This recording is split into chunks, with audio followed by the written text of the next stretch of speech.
this lesson, you're going to learn methods of solving polynomial equations that are higher than degree 2. And you'll learn to solve these by factoring using the factor theorem and other factoring methods. Let's start off with this investigation. Part A says, use technology to graph this function, x to the 4 minus 13x squared plus 36. And I've given you the graph here, so I got Desmos to give me that graph.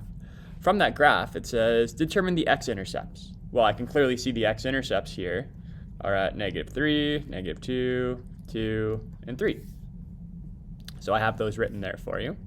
What we're going to focus on in this lesson, though, is how can we find those x-intercepts without the graph if we're given the equation in standard form like this? So we'd have to get it into factored form using different factoring methods.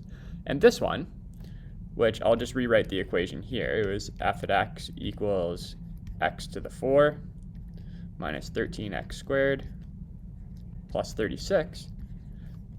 This one's actually quite easy to factor if we notice the hidden quadratic. Let me just rewrite this function as an x squared squared instead of an x to the 4.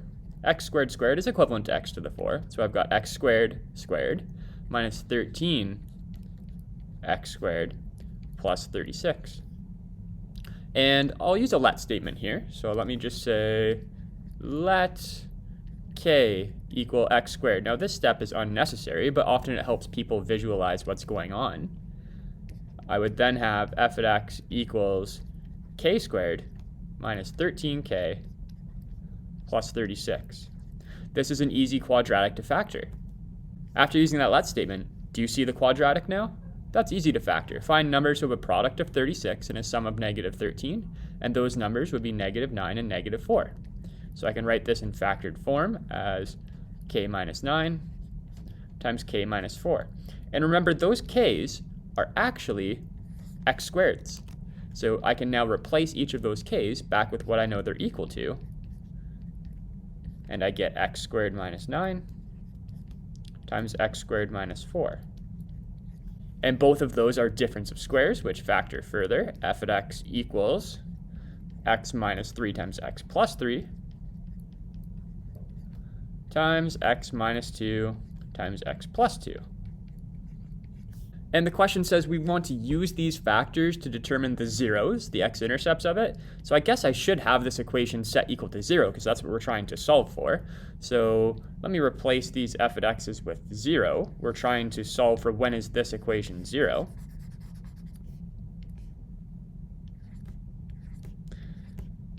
And if an equation is in factored form, like we have here, it's a product of 4 things, I can solve for when that product is 0 very easily. A product of factors is 0 if any of the factors is 0.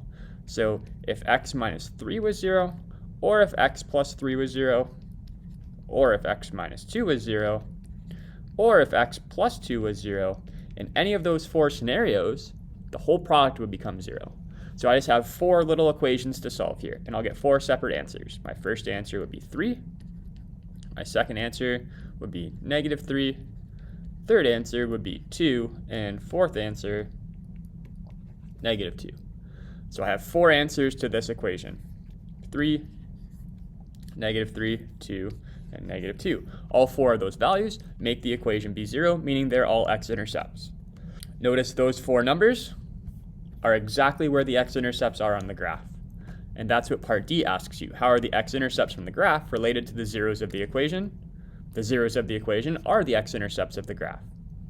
So now that we know that the zeros of the equation are the x-intercepts of the graph, let's solve a bunch of equations.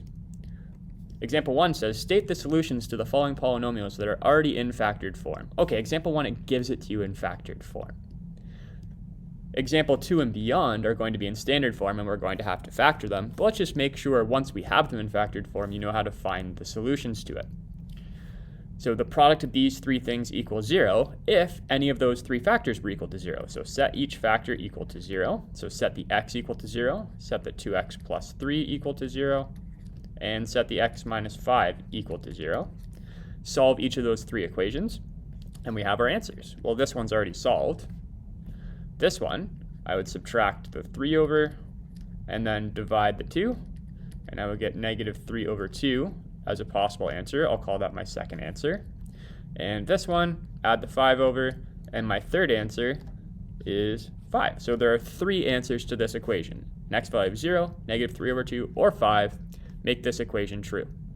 And you could check all of them in the equation, right? I'm not going to bother checking all 3. I know they're right. But let me just show you why is 5 correct. If I plugged 5 into this equation, I would have 5 times 13 times 0. And the product of those 3 things is going to be 0, right? If any of those 3 factors are 0, the whole product goes to 0. Let's do another one. Let's try part B. Part B is also in factored form. And we're wondering when is the product of those 2 factors 0. So set each factor to 0.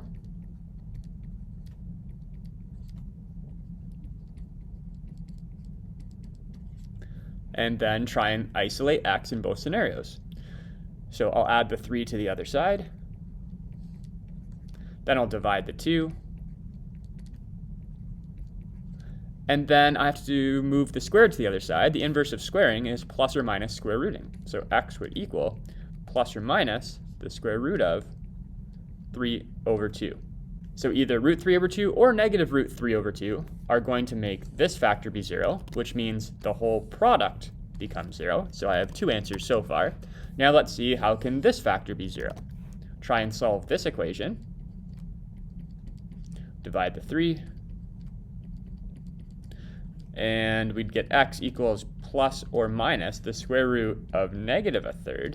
But you can't square root a negative. That's not a real number. So I would reject this and say, therefore, no real solution from that factor. These are definitely real solutions. So we have 2 answers to this equation. All right, let's move on to the questions where they're given in standard form and you actually have to factor them first. And this is just a reminder about all of the different factoring skills you have that you've learned up till now in previous courses and in this course. In this course, we learned long division and synthetic division, which you'll need. We also looked at factoring by grouping. You know differences of squares and common factoring and sum and product factoring, all from previous grade 9-10 courses. And we're going to learn something new today, sum and difference of cubes. There are 2 new formulas here for sum of cubes and difference of cubes that I'll talk about more once we get to an example where you need it. So this example 2, it just says solve each polynomial equation by factoring. So we're interested in when is this polynomial equal to 0. Now step 1 whenever you're solving these polynomial equations is to make sure it's set to 0. So you may have to rearrange some terms so that everything is on one side, but this one's already set to 0 for us. So we want to know when is this polynomial equal to 0. We're going to need to get it into factored form. And this one's actually quite easy because if I look at all 3 terms, I should always check for a common factor first, and they all have an x. So let me common factor an x from all 3 terms. And then what I have in brackets is a quadratic, which I can product and sum factor. Multiply to negative 2 and add to negative 1 are negative 2 and 1. So this factors to x minus 2 times x plus 1. Now it's in fully factored form. Set each factor to 0 and solve. So set x to 0. That's my first answer. Set x minus 2 to 0. And set x plus 1 to 0. Solve each of the equations. This equation, I would get an answer of 2. This equation, I would get an answer of negative 1. So my 3 answers to this are 0, 2, and negative 1. And don't forget that you could check those in the equation to make sure that they're right. Part B. Here's another one. Oh, it's already set to 0. Everything's already on one side. Good. So now all we have to do is get it into factored form.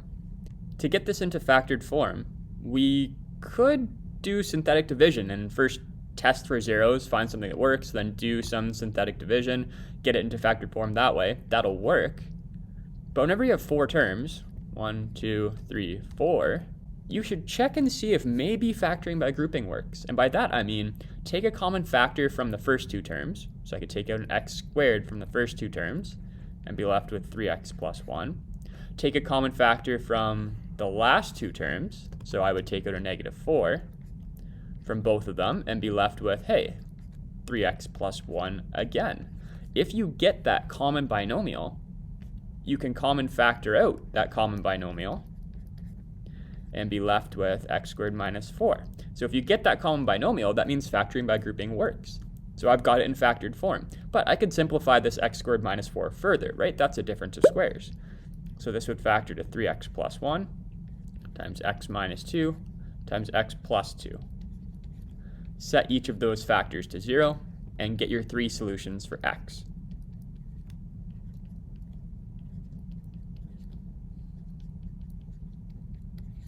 So my solutions are negative a third,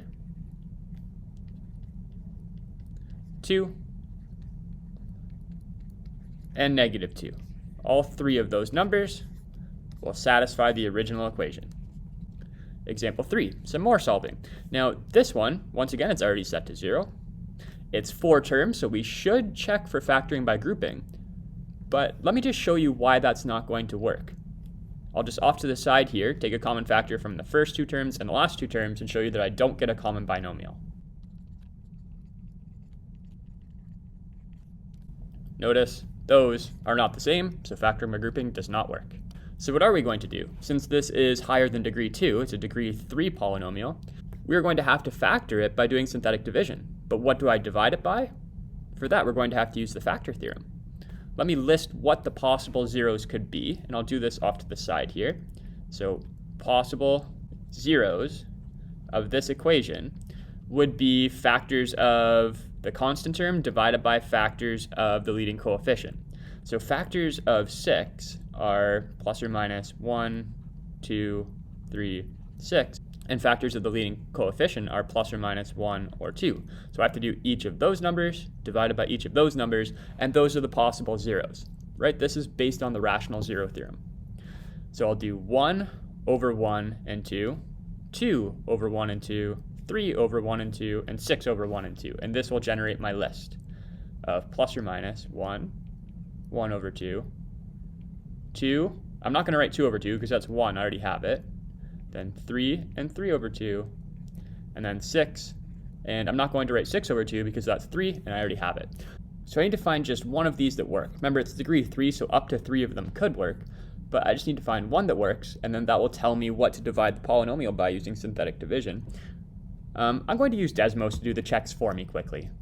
So I've put the equation into Desmos, and now I'm going to just test some of these numbers in there until I find one that makes it be 0. So I'd always start by trying 1. 1 doesn't work. How about negative 1? Negative 1 doesn't work. And then next you could try that half, but I think trying the integers first, so like 2, negative 2, 3, negative 3 is a better option. So let me try 2 next. Hey, 2 works. It makes it be 0. So what does that tell me? So let me just write here. So we did a test. And I'll call the function f at x. F at 2 equals 0. Therefore, okay, well, what binomial has 2 as its 0? X minus 2. Therefore, x minus 2 is a factor. So I need to divide this polynomial by x minus 2. So I'll do that in synthetic division. I'll set up my table here. I'll write the 0 of the divisor, so 2. And then I'll write the coefficients of the polynomial, making sure that all the degrees are represented, 3, 2, 1, 0, and make sure it's in descending order based on degree, which it is. So I'll write all the coefficients, 2, 3, negative 11, negative 6. I'll put my operators, and I'll do the synthetic. Bring down, 2 times 2 is 4, add, get 7, 2 times 7 is 14, add, get 3, 2 times 3 is 6, add, get 0. So my remainder is 0. That's good. That means I've done it right. It means it divides in evenly. Here's the coefficient of my constant term, my x to the 1 term, and my x squared term. So I can now rewrite that polynomial. So I'll do this over here. I can rewrite the polynomial in factored form. It's a product of the divisor, which was x minus 2, and its quotient, which we figured out is 2x squared plus 7x plus 3. And now if any of your factors are higher than degree 1, which this quadratic one is, we need to try and factor it further. I mean, maybe it doesn't factor, but we should always try. Are there any numbers that have a product of 6 and a sum of 7? Yeah, 6 and 1. So I need to split the middle term into 6x plus 1x. So I have 2x squared plus 6x plus 1x plus 3. And now I factor that by grouping. Take a common factor from the first 2 terms, so 2x. And then take a common factor from the last 2 terms, which I can't take anything other than a 1, but I'll write it so that it makes the next step obvious. Notice the common binomial, common factor out that common binomial, x plus 3, and we're left with 2x plus 1 as the last factor. So I now have it fully factored, set each factor to 0 and solve, and then we have our solutions. So my solutions are 2, -3, and -1/2. If we were to talk about graphically what do these answers represent, well, that's what makes the polynomial be 0. So those are the x values that get us a y coordinate of 0, so that means those are the x-intercepts. So that's what this says here. The values of 2, -1/2, and -3 are the roots of the equation. That's another name for the zeros of the equation, which means they're the x-intercepts of the graph. Example 4, find the zeros of this polynomial function. So it says find the zeros, so that means we want to know when is this function 0. So I'm going to start just by setting it equal to 0. And now I need to pick the proper factoring strategy to get this into factored form. It's an odd number of terms, so factoring by grouping isn't going to help. There are no common factors to take out. So I'm going to have to factor this using synthetic or long division. So I'm going to have to use the factor theorem, test for some zeros, find something that works, and then figure out what to divide it by. So what are the possible zeros of this? Since the leading coefficient is 1, the possible zeros of this are factors of the constant term. So plus or minus 1, 2, 3, 4, 6, or 12. So I've got 12 numbers there, right? The plus or minus of all of them. Up to 4 of them could work. I just need to find one that works. So I'll have to test values until I find one of these numbers that works. So once again, I'm going to get Desmos to do my test for me. I have the function programmed into Desmos. Let's test those possible zeros. So I'll always try 1 first. Didn't work. How about -1? Hey, -1 works. Good. So I'll write f at -1 equals 0. Therefore, x plus 1 is a factor. And then I'll do synthetic division to divide that polynomial by x plus 1. The 0 of the divisor goes here. The coefficients of the polynomial go across the top. So 1, -2, -7, 8, and 12. And then I'll do the synthetic division and get my quotient. So 1, multiply, add, multiply, add, multiply, add, multiply, add. And I get my remainder of 0. That's good. That means I did it right. Here's my constant, my x to the 1, my x to the 2, and my x to the 3 term. So I can now split this into factored form by writing it as the product of the divisor and the quotient.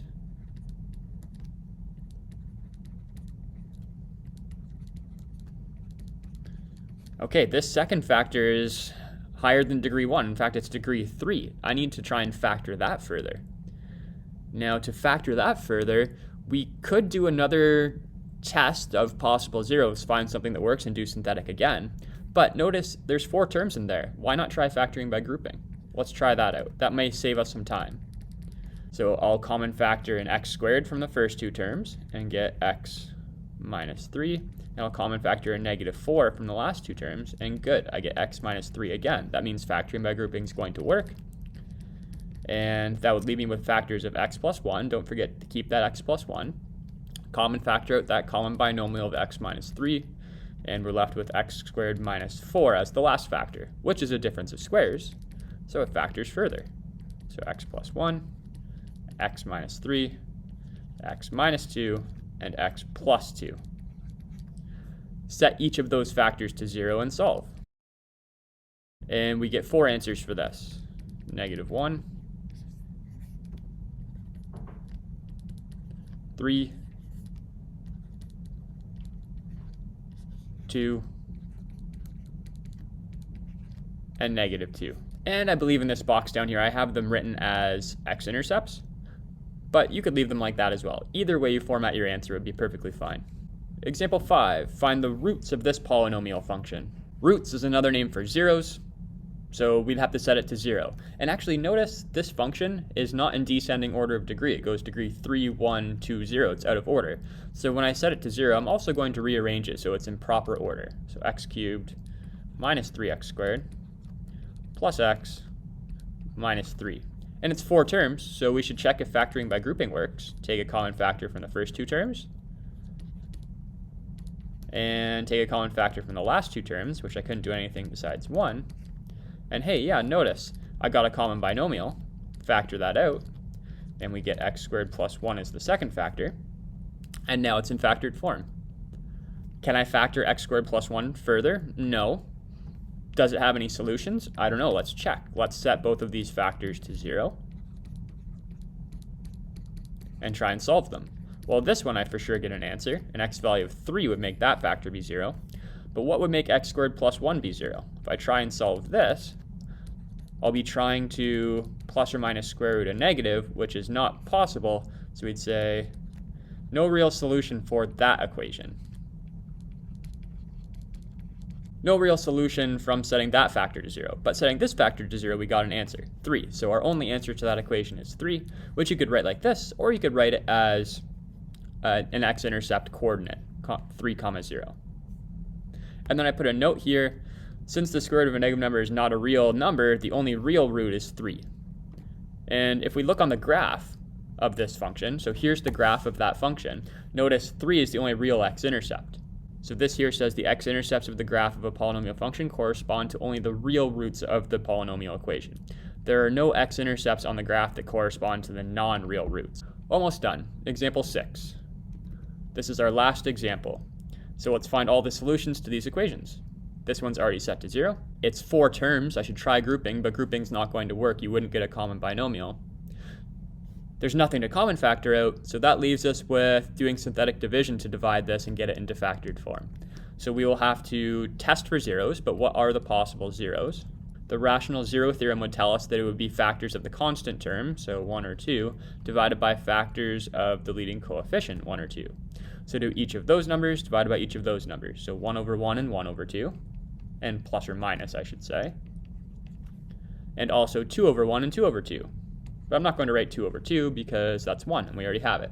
So I've got 6 numbers here that are possible zeros of this equation. I just have to find one that works. Let me get Desmos to test this for me again. All right, so I'd try 1 and negative 1 first. Nope. Nope. How about 2 or negative 2? Yep, 2 works. So I can write f at 2 equals 0. And which binomial would have 2 as its 0? X minus 2. So therefore x minus 2 is a factor. So we need to divide that polynomial by x minus 2. I'll do that quickly with synthetic division.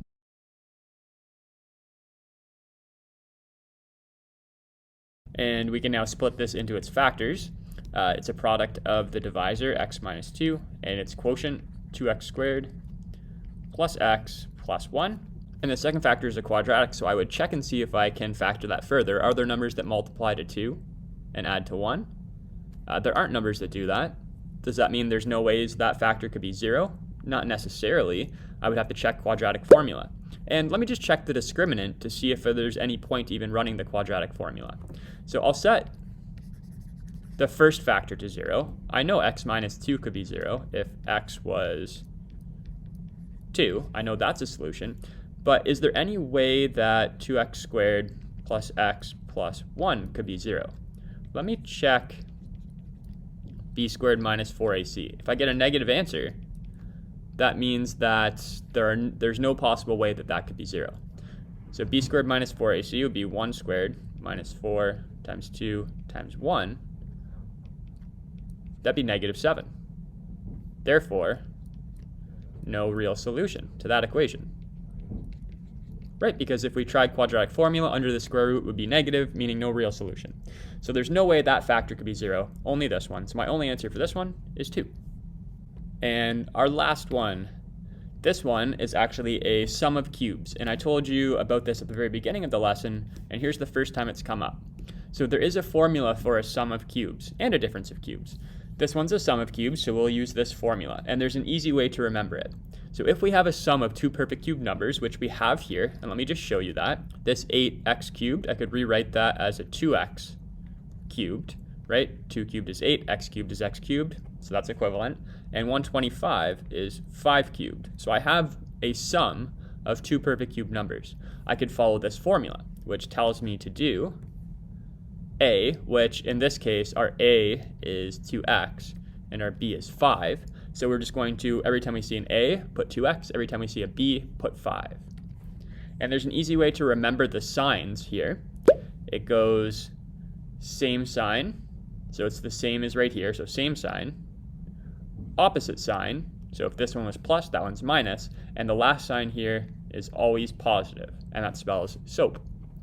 And that works for if we have a difference of cubes as well, because the difference of cubes formula, a cubed minus b cubed, looks exactly the same, but with different signs. So it would be a minus b, because it needs to have the same sign as here. Then it would be a squared plus ab, because this sign needs to be the opposite of here.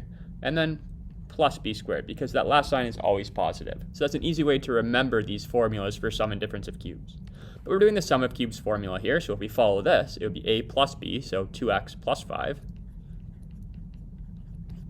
And then the second factor would be a squared, so 2x squared. Make sure you put that 2x in brackets so you know that we're squaring the 2 and the x. Minus a times b, so minus 2x times 5, plus b squared, so plus 5 squared. And then I'll simplify that second factor.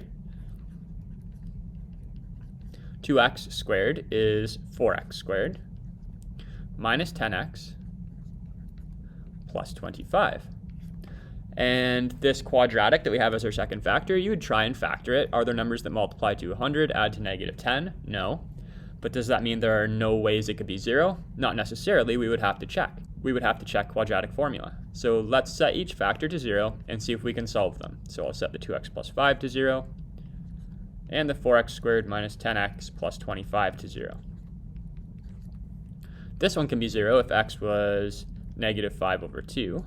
So that's a solution. But could this one be 0? It doesn't factor, but would quadratic formula work? Quadratic formula will work if the discriminant, b squared minus 4ac, is greater than or equal to 0. So let's check b squared minus 4ac, which would be negative 10 squared minus 4 times 25. So that would be 100 minus 400. That's negative 300. It's negative, therefore no real solution. So the only answer to this equation comes from the 2x plus 5 factor being 0, which happens when x is negative 5 over 2. Okay, that's it. Hopefully you feel comfortable using all the different factoring strategies to solve these polynomial equations. Make sure you try out the practice questions, and that's it.